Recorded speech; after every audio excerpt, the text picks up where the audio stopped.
Speaking of dangerous circumstances that you do not want to be in, so a study recently revealed the top 5 cars involved in accidents last year in 2021. So anyone who's been driving in any Dubai highway can confirm that they've seen at least 5 accidents happen. The driving environment in the city is a little bit tricky, and unfortunately, it's inevitable that drivers will find themselves in a predicament.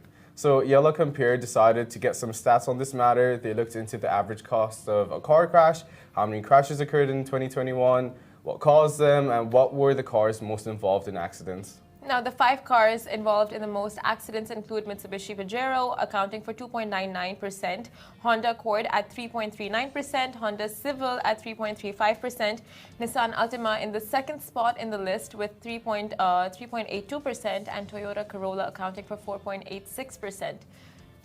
Interesting. It is. It's super scary. Like, I know both of us are scared of driving in general, and it's like, it's not even just like a Dubai thing. It's a Middle East thing. Back in 2012, Oman had the highest rates of car accidents in the world, you know? So like, in the Middle East, it's tricky driving anyway. And these stats are good because you know who to avoid, basically. Honestly, I have to say I'm a little bit on the other side of this research, because it starts off by saying, like, you know, it's not the easiest roads to drive in, but if you go anywhere else in the world, like, I mean, a lot of other places in the world, like, it's not easy at all. Like, you don't have good road systems. There are no surveillance cameras on the road. There are no radars, and nothing keeping people in control. Dubai has all of that. Other places in the world don't. Like in England, it's insane how like roads are so tight and cars are right behind each other. Exactly. Like, that's insane to me. And then the alleys, narrow roads. It's so creepy, so scary. And also, my friend that was with me a few days ago that came for a visit was telling me, we were talking about the roads, and he was saying, oh, back in the US, it's 10 times more intense. Like, and I always thought this would be the scariest place to drive, like the Middle East, but unfortunately not. But then you have, or like, not in general, fortunately not. In general, in Switzerland, it's so much different. When you get your license, they teach you like the safety measures, they teach you how to get out of situations in the car, like if the car's in the lake or something, how to get yourself out.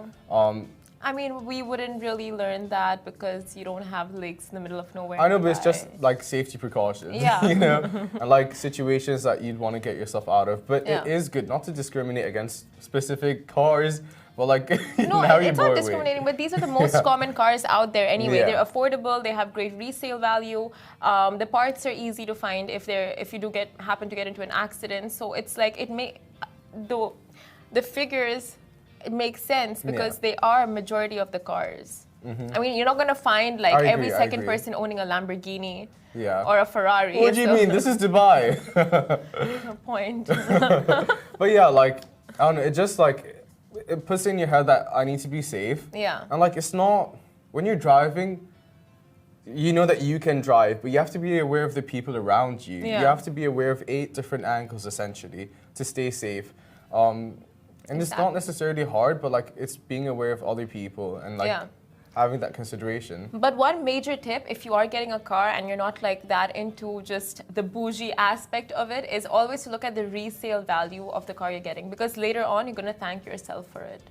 You know, when you're going to sell the car and it's got to go. I didn't do that. I didn't think of that. It's got to be smart that way, you know, future-minded. Anyway, move on to our... Minded?